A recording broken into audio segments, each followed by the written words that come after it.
First അറ്റംപ്റ്റിൽ തന്നെ എനിക്ക് OET score ചെയ്യാൻ പറ്റി. ഈ അക്കാഡമി ചൂസ് ചെയ്തിട്ട് എനിക്ക് ഭയങ്കര സന്തോഷമുണ്ട്. ഇത് അനേകായിരം നഴ്സിംഗ് വിദ്യാർത്ഥികളുടെ വിജയാനുഭവം. For admissions call 7594054282. സംസ്ഥാന സർക്കാരിന്റെയും കേരള ബാങ്കിന്റെയും സഹകരണ മേഖലയുടെയും പ്രാഥമിക സഹകരണ സംഘങ്ങളെ തകർക്കുന്ന നിലപാടുകൾക്കെതിരെയാണ് സഹകരണ ജനാധിപത്യ വേദിയുടെ ആഭിമുഖ്യത്തിൽ മൂവാറ്റുപുഴ സഹകരണ അസിസ്റ്റന്റ് രജിസ്ട്രാർ ഓഫീസിന് മുന്നിൽ സഹകാരി ധർണ നടത്തിയത്. ധർണ മുൻ MLA ജോസഫ് വാഴയ്ക്കൻ ഉദ്ഘാടനം ചെയ്തു. കേരള ബാങ്കിന്റെ രൂപീകരണം നടക്കുമ്പോൾ നമ്മുടെ സർക്കാർ ആഗ്രഹിച്ചിരുന്നത് പതിനായിരക്കണക്കിന് ലക്ഷക്കണക്കിന് കോടി രൂപയുടെ നിക്ഷേപം അവരുടെ നിയന്ത്രണത്തിലേക്ക് എത്തും എന്നുള്ള ഒരു തെറ്റിദ്ധാരണയിലാണ് കേരള ബാങ്ക് രൂപീകരണത്തിന് വേണ്ടി ശ്രീ പിണറായി വിജയൻ്റെ നേതൃത്വത്തിലുള്ള സർക്കാർ മുന്നോട്ട് വന്നത്.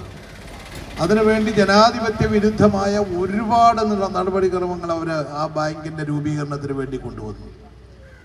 ഇതിനെ അംഗീകരിക്കാത്ത ജില്ലാ ബാങ്കുകളുടെ മേൽ സമ്മർദ്ദം ചെലുത്തി, നിയമം തിരുത്തി എഴുതി, അവരുടെ അനുമതി വേണ്ട എന്ന് തീരുമാനിച്ചു. അങ്ങനെ ജനാധിപത്യ വിരുദ്ധമായ രീതിയിൽ എങ്ങനെയും ഈ ബാങ്ക് കയ്യിൽ കൊണ്ടുവരണം, ജില്ലാ ബാങ്കുകളെ പിരിച്ചുവിട്ട് ഈ സംസ്ഥാന ബാങ്ക് ഉണ്ടാക്കണമെന്നുള്ള ഒരു പിടിവാശിയുടെ അടിസ്ഥാനത്തിലാണ് ഇത് കൊണ്ടുവരുന്നത്.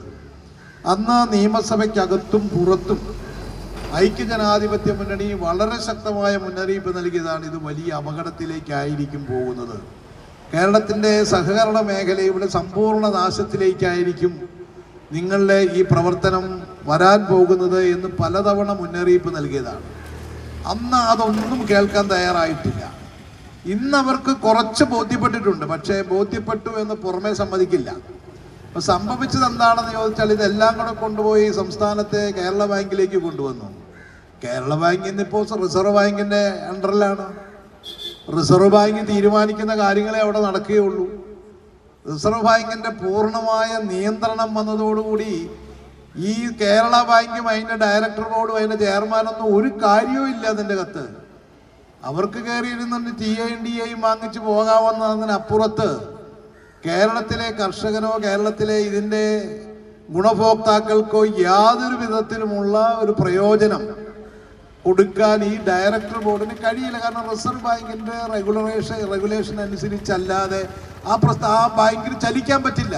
ധർണാ സമരത്തിൽ ചെയർമാൻ ജോസ് പെരുമ്പള്ളിക്കുന്നേൽ അധ്യക്ഷത വഹിച്ചു. കൺവീനർ അബ്രഹാം തൃക്കളത്തൂർ, കോൺഗ്രസ് നേതാക്കളായ KM Saleem, Ullas Thomas, Muhammad Panackal, PM Elias, block പ്രസിഡന്റുമാരും ബാങ്ക് പ്രസിഡന്റുമാരുമായ Sabu John, PC Jose, Subhash Kadakkode, Sabu P Vazhayil, doctor George Mathew, Shibu Pareekkan, Suresh Kumar, Thomas Mallippuram, G-മോൻ Paul, KP Joy, George Monippally, KK Ummer, PA Kabeer, PM Saleem, Pankajakshan Nair, Vijayan Marudur, KO George, PC Mathai തുടങ്ങിയവർ പങ്കെടുത്തു.